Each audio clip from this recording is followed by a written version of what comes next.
আর যারা বেশি লম্পজম্প করবে 4 তারিখ রবীন্দ্রসঙ্গীতের সাথে ডিজেও বাজাবে, কথা দিলাম।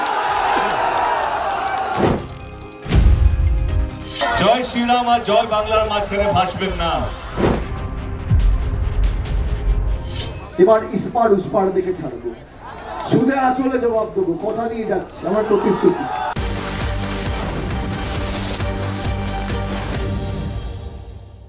তৃণমূল প্রার্থী অতীন্দ্রনাথ মণ্ডল কি পারবেন বিজেপির চ্যালেঞ্জ সামলাতে? গ্রামাঞ্চলে শক্ত সংগঠন কি অতীন্দ্রনাথের বড় অস্ত্র হতে চলেছে? শহরে ভোট ব্যাংকে কতটা প্রভাব ফেলতে পারবেন অতীন্দ্রনাথ মণ্ডল? 2021-এ অল্প ব্যবধানে ফল কি এবারও রিপিট হবে? তৃণমূলের পক্ষে থাকা সরকারি প্রকল্প কি ভোটে বড় ফ্যাক্টর হবে? বিজেপির শহুরে শক্তির সামনে অতীন্দ্রনাথের লড়াই কতটা কঠিন? তফসিলি জাতির ভোট কতটা নির্ধারণ করবে এই কেন্দ্রের ফলাফল? কল্যাণী বিধানসভা কেন্দ্রের রাজনৈতিক হাওয়া অনিশ্চয়তায় ভরা। একসময় এই কেন্দ্র তৃণমূলের দখলে থাকলেও 2021 সালে খুব অল্প ব্যবধানে বিজেপি জয় পাওয়ায় এখানকার ভোটারদের মনোভাব যে দ্রুত বদলাতে পারে তা স্পষ্ট। তাই 2026-এর ভোটে এই কেন্দ্রকে এখন কার্যত সুইং সিট হিসেবেই দেখা হচ্ছে, যেখানে ফলাফল শেষ মুহূর্ত পর্যন্ত অনিশ্চিত থাকতে পারে। এখানে মূল লড়াইটা তৃণমূল ও বিজেপির মধ্যে সীমাবদ্ধ, যদিও বাম কংগ্রেস কিছু ভোট কেটে সমীকরণে প্রভাব ফেলতে পারে। যেহেতু এটি তফসিলি জাতির জন্য সংরক্ষিত আসন, তাই সামাজিক সমীকরণ ও স্থানীয় নেতৃত্বের প্রভাব অত্যন্ত গুরুত্বপূর্ণ হয়ে ওঠে।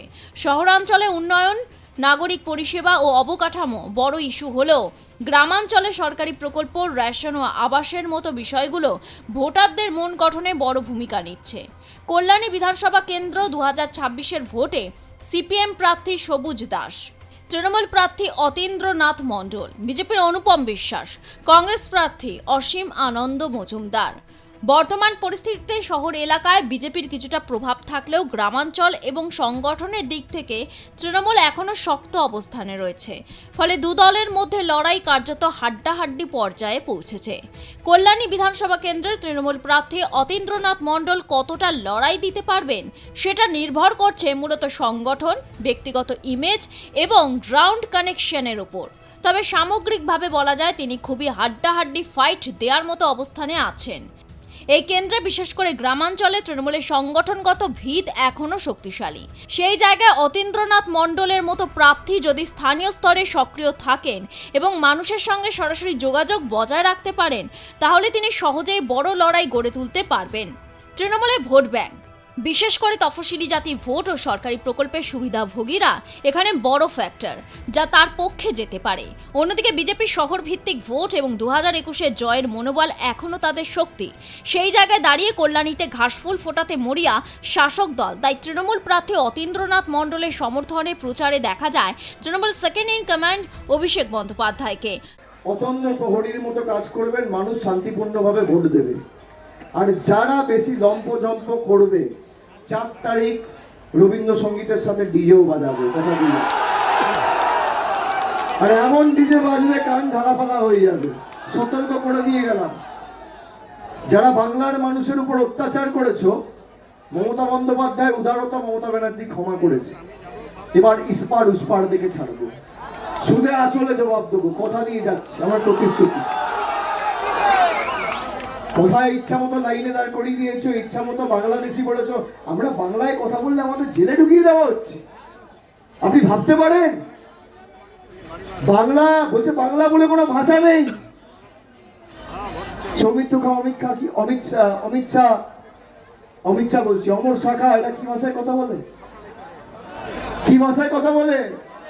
ঈশ্বরচন্দ্র বিদ্যাসাগর না থাকলে অমিত শাহ নিজের নামটা লিখতে পারতেন? হ্যাঁ, সেই ঈশ্বরচন্দ্র বিদ্যাসাগরের মূর্তি ভাঙে বিজেপি। এদেরকে উত্তর দিতে হবে। এই ভোট প্রতিবাদের ভোট, প্রতিরোধের ভোট, প্রতিশোধের ভোট। তৃণমূল কংগ্রেসের প্রার্থী ডাক্তার অতীন্দ্রনাথ মণ্ডলের সমর্থনে আয়োজিত জনসভায় উপস্থিত হয়ে দেব সরাসরি ভোটারদের উদ্দেশ্যে বার্তা দেন, জয় বাংলা আর জয় শ্রীরামের মাঝে পড়ে থাকবেন না। যারা উন্নয়ন করছে, যারা কাজ করছে, তাদেরই ভোট দিন, তাদেরই বেছে নিন। বক্তব্যের মাধ্যমে দেব এক প্রকার স্পষ্ট বার্তা দেন, ভোট যেন বিভাজনের রাজনীতিতে প্রভাবিত না হয়ে উন্নয়নমূলক কাজের ভিত্তিতে হয়। তার আহ্বান, যারা মানুষের পাশে থেকেছেন এবং বাস্তবে কাজ করে করেছেন তাদেরই পুনরায় নির্বাচিত করা উচিত। জয় শ্রীরাম আর জয় বাংলার মাঝখানে ভাসবেন না। যেই সরকার আপনাদেরকে ভালো রাখবে, সুখে রাখবে, যে আপনাদের জন্য হসপিটাল করবে, যে আপনাদের রাস্তা করবে, যে আপনাদের পরিবারকে ভালো রাখবে, সেই সরকারের জেতা উচিত। এবং গত 15 বছর ধরে তৃণমূল কংগ্রেসের সরকার গত 15 বছরের রাজ্যে আছে, এবং আমি একজন কর্মী হিসেবে বলছি কি আমাদের সরকার কোনোদিনও ধর্ম জিজ্ঞেস করে কাজ করে না। আমাদের কাজটাই হচ্ছে ধর্ম, এবং আমাদের কাজটা হচ্ছে মানুষকে এক রাখা, যে হিন্দু হোক, মুসলমান হোক, যেই ধর্মেরই হোক না কেন। আজকাল নির্বাচন দেখেই মনে হয় যে জেতার পর কে কতগুলো মন্দির করবে, কে কতগুলো মসজিদ করবে। ধর্ম হচ্ছে সবচেয়ে বিশেষ একটা অজুহাত বা একটা অস্ত্র। কেউ বলছে আমরা বাবরি মসজিদ করব, আমাদেরকে ভোট দিন। কেউ বলছে আমরা রাম মন্দির করব, আমাকে ভোট দিন। আমি একটাই কথা বলতে চাই, ভোট আপনারা যাকে ইচ্ছা দিতে পারেন, কিন্তু একটা জিনিস মাথায় রাখবেন, এই নির্বাচনটা কে কতগুলো মন্দির করছে বা কে কতগুলো মসজিদ করছে এটা নির্বাচন, যেটা নয়। ইলেকশন জেতার পর কে কতগুলো হসপিটাল করবে, কে কতগুলো স্কুল করবে, রাস্তা করবে, আপনাদেরকে ভালো রাখবে, সুখে রাখবে, এই নির্বাচনটা হচ্ছে সেই নির্বাচন। দেবের এই বক্তব্যে স্পষ্টভাবে উঠে আসে বর্তমান রাজনৈতিক প্রেক্ষাপটের এক গুরুত্বপূর্ণ দিক, স্লোগান বনাম উন্নয়ন। তিনি বোঝাতে চান আবেগঘন রাজনৈতিক স্লোগানের চেয়ে মানুষের দৈনন্দিন জীবনে কাজের প্রভাবই বেশি গুরুত্বপূর্ণ। সভাস্থলে এদিন ব্যাপক জনসমাগম লক্ষ্য করা যায়। দেবকে এক ঝলক দেখার জন্য ভক্তদের মধ্যে ছিল প্রবল উন্মাদনা, পাশাপাশি রাজনৈতিক কর্মী সমর্থকদের উপস্থিতিও ছিল চোখে পড়ার মতো। মঞ্চে দেব উঠতেই করতালি ও স্লোগানে মুখর হয়ে ওঠে গোটা এলাকা। সব মিলিয়ে জয় বাংলা ও জয় শ্রীরাম, এই দুই স্লোগানের দ্বন্দ্বের মাঝখানে দাঁড়িয়ে কল্যাণীর এই জনসভা থেকে উঠে আসে উন্নয়নমুখী রাজনীতির বার্তা, যা ভোটের আগে বিশেষ তাৎপর্যপূর্ণ বলে মনে করছে রাজনৈতিক মহল।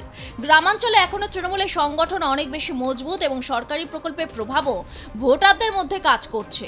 বুথ স্তরে কর্মী সংগঠনের নেটওয়ার্ক তৃণমূলের বড় শক্তি, যা ভোটের দিনে গুরুত্বপূর্ণ ভূমিকা নেয়। অন্যদিকে শহরাঞ্চল ও কিছু মধ্যবিত্ত ভোটে বিজেপির প্রভাব থাকলেও সেই সমর্থনকে পুরো কেন্দ্র জুড়ে সমানভাবে ছড়িয়ে দিতে পারা এখন চ্যালেঞ্জ। নদিয়া থেকে বিশ্বজিৎ দেবনাথের রিপোর্ট, আর প্লাস নিউজ।